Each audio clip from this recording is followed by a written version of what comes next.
Hi hello ನಮಸ್ಕಾರ, welcome back to my YouTube channel. ಎಲ್ಲರೂ ಹೇಗಿದ್ದೀರಾ? ಎಲ್ಲರೂ ಚೆನ್ನಾಗಿದ್ದೀರಾ ಅಂತ ಭಾವಿಸ್ತೀನಿ. ನಾನು ಕೂಡ ತುಂಬಾ ಚೆನ್ನಾಗಿದ್ದೀನಿ. ಆ್ಯಂಡ್ ಇವತ್ತಿನ ವ್ಲಾಗ್ನ ಕೂಡ ಶುರು ಮಾಡ್ತಾ ಇದ್ದೀನಿ. ಅದು ಬೆಳಗ್ಗೆಯಿಂದನೇ ಶುರು ಮಾಡ್ತಾ ಇದ್ದೀನಿ. ಇವಾಗ ಎದ್ದು ಮುಖ ಎಲ್ಲ ತೊಳ್ಕೊಂಡು ಅಡುಗೆ ಮನೆ ಕಡೆ ಬಂದೆ. ಅಂದರೆ ಬೆಳಗ್ಗೆ ಆಲ್ರೆಡಿ ಬೇಗನೆ ತಿಂಡಿ ಆಗಿತ್ತು ನಮ್ಮ ಮನೇಲಿ ಇವತ್ತು. ಹಂಗಾಗಿ ನಾನು ಕೂಡ ಸ್ವಲ್ಪ ಬೇಗನೆ ಎದ್ದು ನಮ್ಮಮ್ಮ ಎದ್ದುಬಿಟ್ಟು ಟಿಫನ್ ಮಾಡು ಅಂತ ಹೇಳಿದ್ರು, ತಿಂಡಿ ತಿನ್ನು ಅಂತ. ನಮ್ಮಮ್ಮ ಇವತ್ತು ತಿಂಡಿಗೆ ದೋಸೆನ ಮಾಡಿದರು. ನಮ್ಮಪ್ಪ ಹೊಲ್ದ ಹತ್ರ ಬೇಗ ಹೋದರು ಅಂತ ಬೇಗ ಮಾಡಿದರು. ಹಾಗಾಗಿ ಅಂದರೆ ನಾನಿದ್ದು ತಿನ್ನೋಷ್ಟರಲ್ಲಿ ದೋಸೆ ಎಲ್ಲ ಆರೋಗುತ್ತೆ ಅಲ್ವಾ. ಸೊ ಹಾಗಾಗಿ ದೋಸೆ ಏನು ಹಾಕಿರಲಿಲ್ಲ. ದೋಸೆ ಅಂದರೆ ಹಂಗೇ ಯಾವಾಗ್ಲೂ ಯಾವಾಗ ತಿಂತೀವಿ ನೋಡಿ ಅವಾಗ ಹಾಕ್ಕೊಂಡು ತಿಂದರೆ ಸ್ವಲ್ಪ ಓಡುತ್ತೆ. ಅಂದರೆ ಹಾಕೂ ಇಡ್ತಾರೆ, ಅಂದರೆ ಯಾವಾಗ್ಲೂ ಹಿಂಗೆ ನಾನೇ ಇದ್ದು ಹಾಕ್ಕೊಂಡೇನು ತಿನ್ನಲ್ಲ. ಒಂದೊಂದ್ಸರಿ ಹಾಕಿರ್ತಾರೆ, ಒಂದೊಂದ್ಸರಿ ಹಾಕಿಡಬೇಕು ಅಂತ ಅನಿಸುತ್ತೆ ನನಗೆ. ಒಂದೊಂದ್ಸರಿ ಹಾಕಿಟ್ಟಿಲ್ಲ ಅಂದರೆ ಸಿಟ್ಟು ಬರುತ್ತೆ ನನಗೆ ಹಾಕೇ ಇಟ್ಟಿಲ್ಲ ಅನ್ನೋ ಥರ. ನನಗೆ ಒಂದೊಂದ್ಸರಿ ಬಿಸಿದು ಹಾಕೊಂಡು ತಿನ್ನೋಣ ಅಂತ ಅನಿಸುತ್ತೆ. ಎರಡೂ ಥರ ಅನಿಸುತ್ತೆ ನನಗೆ, ಒಂದೇ ಥರ ಅಲ್ಲ. ನಾನು ಎಕ್ಸ್ಪೆಕ್ಟ್ ಮಾಡ್ತಾ ಇರ್ತೀನಿ ಅಂದರೆ ಹಾಕಿಟ್ಟಿರಬೇಕು ಅನ್ನೋ ಥರ, ಬಟ್ ಹಾಕಿಟ್ರೆ ತಣ್ಣಗಾಗಿರುತ್ತೆ ಅನ್ನೋದೊಂದು. ಬಟ್ ಎರಡೂ ಥರ ಯೋಚನೆ ಬರುತ್ತೆ. ನಿಮಗೆ ಯಾವ ಥರ ಅನಿಸುತ್ತೆ ನಿಮ್ಮ ಮನೇಲಿ ದೋಸೆ ಮಾಡಿದಾಗ? ನಿಮ್ಮಮ್ಮಂದರು ಅಥವಾ ನಿಮ್ಮ ಅತ್ತೆ ಅಂದರು ಯಾರು ಮಾಡಿಟ್ಟಿರುವಾಗ ನೀವೇ ಎದ್ದು ಹಾಕ್ಕೊಂಡು ತಿನ್ನಲಿ ಅಂತ ಅವ್ರು ಹಾಕಿಟ್ಟಾಗ ನಿಮ್ಗೇನು ಅನಿಸುತ್ತೆ? ಅಥವಾ ಹಾಕಿಟ್ಟಿದ್ದಾಗ ಏನು ಅನಿಸುತ್ತೆ ಹೇಳಿ. ಈಗ ಬಂದುಬಿಟ್ಟು ಏನು ಅನ್ಕೋಬಿಡಿ, ತುಂಬ ನಾನಂದರೆ ಯೂಟ್ಯೂಬಲ್ಲಿ ಆಲ್ಮೋಸ್ಟ್ ಯಾರು ನನ್ನ ಥರ ಈ ಥರ ತಲೆ ಬಿಟ್ಕೊಂಡು ಅಂದರೆ ತಲೆ ಬಾಚ್ಕೊಳ್ದಿರಾ ಹಾಗೆ ಹಿಂಗಿರ್ತೀವಿ ಹಂಗೆ ವ್ಲಾಗ್ಸ್ ನಮ್ಮ ವೀಡಿಯೋಸ್ನ ಮಾಡಲ್ಲ ಅಂತ ಅನಿಸುತ್ತೆ. ನಾನು ಹೆಂಗಿರ್ತೀನಿ ಹಂಗೆ ಹುಚ್ಚಿ ಥರ ತಲೆನೂ ಕಟ್ಕೊಳ್ಳಲ್ಲ, ಏನೂ ಇಲ್ಲ, ಹಂಗಂಗೆ ವೀಡಿಯೋಸ್ನ ಮಾಡ್ತೀನಿ. ನಾನು ಅಂದ್ಕೊಳ್ತೀನಿ, ನಾನು ಯಾವಾಗ ವೀಡಿಯೋ ಒಳಗೆ ಎಂಟರ್ ಆಗ್ತೀನಿ ನೋಡಿ, ವೀಡಿಯೋ ಸ್ಟಾರ್ಟ್ ಮಾಡ್ತೀನಿ, ನೀಟಾಗಿ ರೆಡಿಯಾಗಿ ಅದಕ್ಕೆ ಅಂತಲೇ ರೆಡಿಯಾಗಿ ವೀಡಿಯೋಸ್ನ ಮಾಡಬೇಕು. ಏಕೆಂದರೆ ತುಂಬ ಜನ ನೋಡ್ತಾರೆ, ಎಷ್ಟು ಜನ ನೋಡ್ತಾರೆ ಅಲ್ವಾ. ಸೊ ನಮ್ಮನ್ನು ನಾವು ಹೇಗೆ ಪ್ರೆಸೆಂಟ್ ಮಾಡ್ಕೊಳ್ತೀವಿ ಅನ್ನೋದು ಕೂಡ ಇಂಪಾರ್ಟೆಂಟ್ ಆಗುತ್ತೆ ಅಂತ ಅನಿಸುತ್ತೆ ಕೆಲವೊಮ್ಮೆ. ಆಮೇಲೆ ಏನು ಅನಿಸುತ್ತೆ ಅಂದರೆ ನನಗೆ ರಿಯಾಲಿಟಿ ಅಂದರೆ ಅಯ್ಯೋ ಬಿಡತ್ತೆ ಬೆಳಗ್ಗೆ ಏನು ಅನ್ನೋ ಥರ ನನಗೆ ಒಂದೊಂದ್ಸರಿ ಮೂಡ್ ಸ್ವಿಂಗ್ಸು. ಒಂದೊಂದ್ಸರಿ ಆ್ಯಕ್ಟಿವ್ ಆಗಿದ್ದಾಗ ಓಕೆ ಎಲ್ಲ ಫೈನ್, ತಲೆ ಎಲ್ಲ ನೀಟಾಗಿ ಕಟ್ಕೊಂಡು ಅದು ಇದು ಮಾಡಿಕೊಂಡು ವೀಡಿಯೋನ ಸ್ಟಾರ್ಟ್ ಮಾಡೋದಾಯಿತು. ಇನ್ನು ಕೆಲವು ಟೈಮು ಬಿಡತ್ತಾಗಿ ಹಿಂಗಿದ್ರೆ ಹಿಂಗೆ ಅಂತ ನೋಡಿ ತಿಕ್ಲಿ ಥರ ಕೂದಲನ್ನ ಹಂಗೆ ಬಿಟ್ಕೊಂಡು ವೀಡಿಯೋನ ಮಾಡ್ತಾಯಿದ್ದೀನಿ.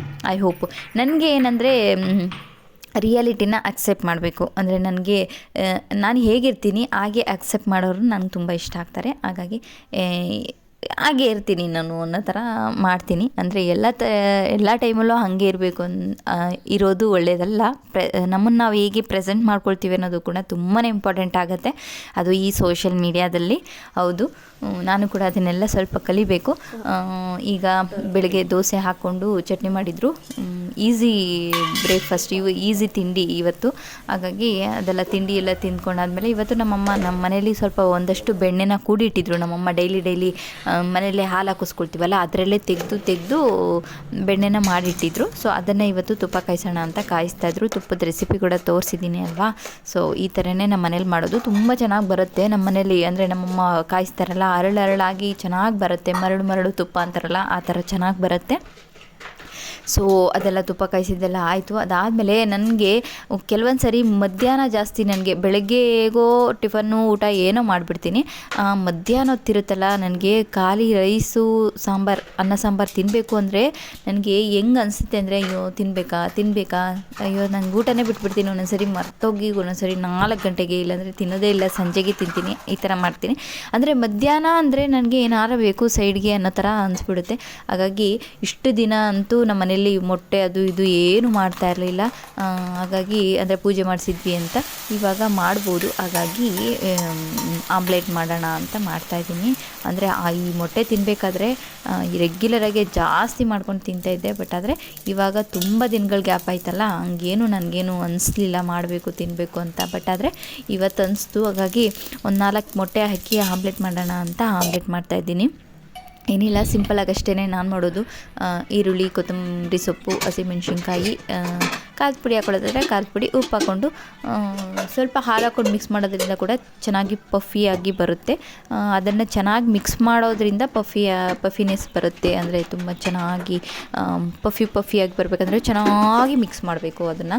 ಹಾಗಾಗಿ ಆ ಥರ ಮಾಡಿದ್ರೆ ಚೆನ್ನಾಗಿ ಪಫಿಯಾಗಿ ಬರುತ್ತೆ. ಆ್ಯಂಡ್ ನಾನು ಲಾಸ್ಟು ಅಪ್ಲೋಡ್ ಮಾಡಿರೋಂಥ ವೀಡಿಯೋದಲ್ಲಿ ಸ್ವಾತಿ ಮಿಥುನನ್ನವರು ತುಂಬಾ ಅಂದರೆ ಪ್ರೀತಿಯಿಂದ ಕಮೆಂಟ್ ಮಾಡಿದರು. ನನಗೆ ಆ ಕಮೆಂಟಿಗೆ ಥ್ಯಾಂಕ್ಸ್ ಹೇಳ್ತೀನೋ ಇಲ್ಲೋ ಗೊತ್ತಿಲ್ಲ. ಆ ಕಮೆಂಟಲ್ಲಿ ಬರೆದಿರುವಂಥ ನಿಮ್ಮ ವರ್ಡ್ಸ್ ಏನಿದೆ, ನಿಮ್ಮ ಪ್ರೀತಿ ಏನಿದೆ, ಸಿಕ್ಕಾಪಟ್ಟೆ ಖುಷಿ ಆಯಿತು ನನಗಂತೂ. ನಮ್ಮ ಸ್ವಂತದವ್ರೂ ಹಂಗೆ ಹೇಳ್ತಾರೋ ಇಲ್ಲೋ ಗೊತ್ತಿಲ್ಲ ನನಗೆ. ನಮಗೂ ಬೇಜಾರಾಗುತ್ತೆ ಅಂತ ಹೇಳ್ತಾರೆ ಅವರು. ತುಂಬ ದಿನಗಳಿಂದ ನನ್ನ ವ್ಲಾಗ್ಸ್ನೆಲ್ಲನೂ ನೋಡ್ತಾರೆ, ಕಮೆಂಟ್ ಕೂಡ ಮಾಡ್ತಾರೆ ಅವರು. ಕೆಲವೊಂದು ವಿಡಿಯೋಗೆ ಅವ್ರಿಗೆ ಅನ್ಸಿದ್ದು ಕಮೆಂಟ್ ಕೂಡ ಮಾಡ್ತಾರೆ, ಪ್ರೀತಿಯಿಂದ ಮಾಡ್ತಾರೆ. ಸಿಕ್ಕಾಪಟ್ಟೆ ಖುಷಿ ಆಯಿತು ನನಗೆ. Thank you so much. ಆಯಿತಾ, ನಿಮ್ಮ ಕಮೆಂಟ್ಗಲ್ಲ, ನಿಮ್ಮ ಕಮೆಂಟ್ ಒಳಗಿರೋ ನಿಮ್ಮ ಪ್ರೀತಿಯ ಮಾತುಗಳಿಗೆ thank you so much. Love you.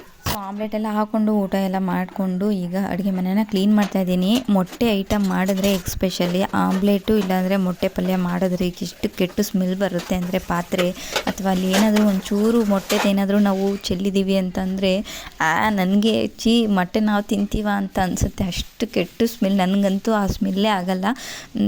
ಅದು ಎಲ್ಲನೂ ಹಂಗೆ ಸ್ವಲ್ಪ ಬೇರೆ ಕೆಳಗೆ ಬೀಳಿಸಿದ್ದೆ. ಅದನ್ನೆಲ್ಲ ಕ್ಲೀನ್ ಮಾಡಿ ಪಾತ್ರೆ ಎಲ್ಲ ಇತ್ತು, ವಾಶ್ ಮಾಡೋಣ ಅಂತ ವಾಶ್ ಮಾಡ್ತಾಯಿದ್ದೆ.